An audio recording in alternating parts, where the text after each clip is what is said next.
Man, you won't believe the stuff that happened to me a few months back. It's the reason I won't work the closing shift anymore at our family's boba shop. Every evening as I cleaned the counters and put away the chairs, I'd hear this soft tapping. You know, like someone drumming their fingers impatiently on a glass window. It was always faint but consistent, always just as I was about to close up. I'd hurry to the window to catch a glimpse of the source, but I'd see nothing. Just the quiet street outside. It started becoming a routine, an unsettling part of my evening. Most times I'd brush it off, telling myself I'd been working too hard or that it was probably just a branch or something tapping against the window.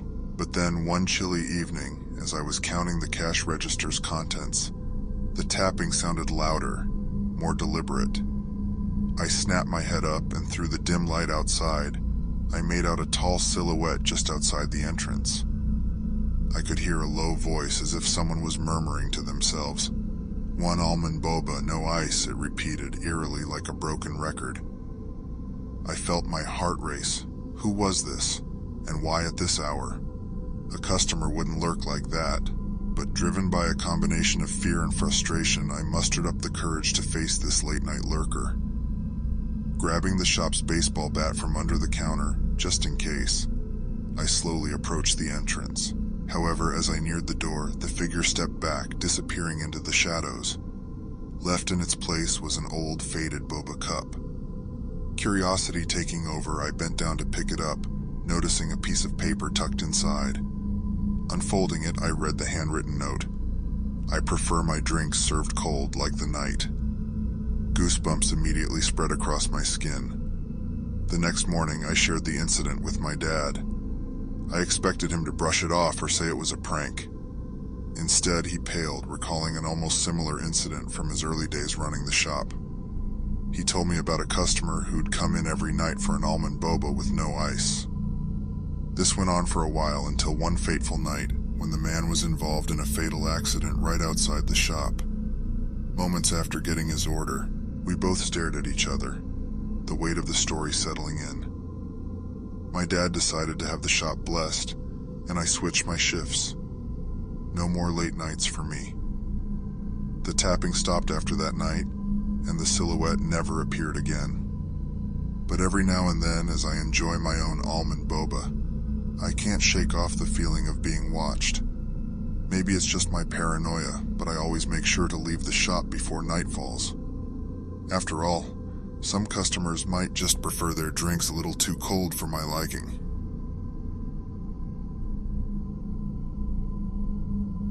I've got to tell you about the weirdest thing that happened to me last year. And by weird, I mean downright spine-chilling. It was just another Saturday afternoon, and I was at this boba joint downtown with a couple of my college buddies. We were laughing, chatting about assignments and all that usual college stuff. Suddenly, my phone vibrates. Thinking it's probably a reminder or something from my calendar, I pull it out. But nope, it's a text message notification.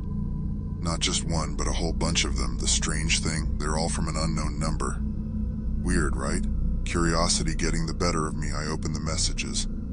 My heart instantly drops. There are pictures of me and my friends, taken from different angles right in the shop. Like someone had been circling our table, snapping photos of us without us noticing. The pictures weren't even discreet. They were blatant, up-close shots. How did we not see someone doing this? I showed the photos to my friends, their laughter instantly silenced. The color drained from their faces as they scrolled through, each picture more unsettling than the last. But the final message was the worst. It was just 3 words, but they sent chills down our spines. Best flavor, you. I felt nauseous. I mean, what does that even mean? We quickly gathered our stuff, deciding to cut our hangout session short. As we left, I couldn't shake the feeling that we were being watched. My eyes darted around, trying to spot anyone suspicious, but the place was bustling with people. As soon as I got home, I blocked the unknown number. Maybe that was naive of me, but I just wanted the ordeal to be over. That night I barely slept, every little noise making me jump. The next day, my friend Jenna told me she had a hunch. She remembered a guy from one of our classes who seemed too keen on joining our study group. Jenna always thought he was odd, especially with his constant probing questions about our weekend plans. We decided to report him and the incident to campus security. It turned out our hunch wasn't baseless. When they looked into it, they found he had a history of creepy behavior and had been cautioned before. They couldn't link him definitively to the messages, but they did warn him and made a record of our report. After that, I never received any more creepy messages. I also decided to change my number just for peace of mind. But every time I visit that boba shop now, I can't help but glance over my shoulder, feeling the weight of unseen eyes on me.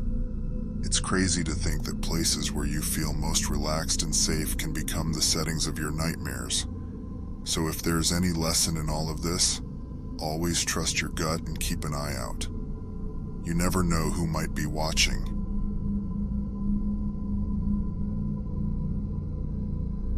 I remember it like it was yesterday, even though I've tried to block it out countless times. A simple visit to a boba place turned into one of the most unsettling experiences of my life. I had been studying for finals and needed a break. What better way than to treat myself to a boba, right? I went to this new place that had just opened up downtown. It had a quirky interior, dim lighting, and this ambient playlist that felt oddly out of place for a boba shop. I placed my order, a classic milk tea with tapioca, and waited. The place was unusually crowded with all kinds of people, students, couples, families. I finally heard my order called out, and without thinking much, I grabbed the cup from the counter. Taking my first sip, something felt off. The taste was weirdly metallic. I figured it might be a new recipe, or maybe they used a different tea base. But within minutes, my head started spinning. Dizziness took over, and I felt this heaviness in my limbs. Panic set in as I realized that maybe, just maybe, I had picked up someone else's drink by mistake. My blurry vision caught a man sitting at a corner table. He was older, with gaunt features and deep-set eyes that focused intently on me. Our eyes locked, and a cold shiver ran down my spine. In his hand, he held a cup with a familiar-looking label, my order. He took a slow sip, his eyes never leaving mine, and then he smiled. It wasn't a friendly smile, but a predatory one, like a cat toying with a cornered mouse. I tried to move, to shout, to do something, but my body felt paralyzed. A heavy dread settled in, the room's chatter fading into a distant echo. Everything seemed to move in slow motion. Suddenly, a hand grabbed my arm, snapping me back to reality. It was the barista. "Hey, are you okay? You look pale," she said, her face etched with concern. I nodded weakly, pointing at the man. But when we both looked over, he was gone, leaving behind the untouched cup of boba. The barista called for help, and within minutes I was surrounded by concerned faces. An ambulance arrived, and after some basic checks, they concluded that I had a severe reaction to something I consumed, possibly an allergen. I later found out from the store owner that the man had ordered a drink with a mixture of herbal supplements. Why he decided to swap our drinks remained a mystery. Maybe it was a twisted game to him, or perhaps there was a darker motive. I never went back to that shop, and I've been wary of public places ever since. What stays with me isn't the physical sickness, but the haunting smile of that man, the feeling of being trapped and watched, the realization that everyday situations can suddenly turn nightmarish. It had been a particularly hectic evening at the boba shop. The stream of customers seemed endless, and by the time the last of them left, all we wanted was to close up and head home. As I began cleaning the tables, my eyes caught sight of a classy purse that was left on one of the chairs. Its intricate design and the quality of the material made it look expensive.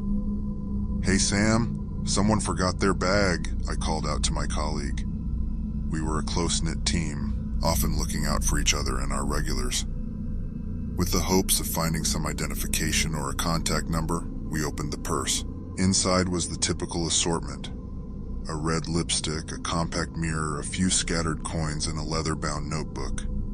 Hoping it contained an address or phone number, I opened it.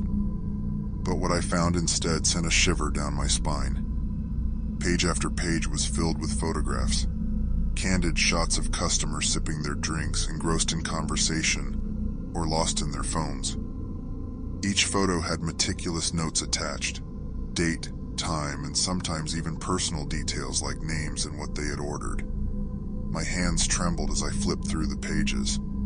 Some of these customers were our regulars, people we greeted and chatted with daily, and then I froze. There, in one of the recent entries, was a picture of Sam pouring a drink with the timestamp from just a couple of days ago. Beside the picture was a note, "Sam, always cheerful, unaware." Dropping the book, I looked up at Sam, whose face had turned an ashen gray. "Did you see this?" I whispered, pointing to his photo. Before he could reply, our attention was diverted by a soft chime. The front door. It was slightly ajar. We always locked it after the last customer, and we were sure we had done so today as well. "Who's there?" Sam called out, trying to keep his voice steady. Silence, but for the soft hum of the refrigerator. Mustering courage, we decided to check the shop. The back door was bolted from inside, and all the windows were secured. Whoever had opened the door had left, or so it seemed. Suddenly my phone buzzed, a notification from an unknown number. Hesitantly, I opened it. It was a picture of the two of us, taken from outside the shop, peering into the dark street with the open purse on the table behind us. The message attached read, "Thank you for taking care of my bag." For weeks after, we scanned every face, jumping at shadows, and expecting the owner of the purse to walk in and claim it. But she never did. The police took the bag into custody, and an investigation was launched, but nothing came out of it. We eventually moved on, the unsettling incident becoming just another story we recounted to our friends. But the uneasy feeling never left. Every time a new customer walked in, I couldn't help but wonder if they were just there for a drink, or to add another photo to their collection.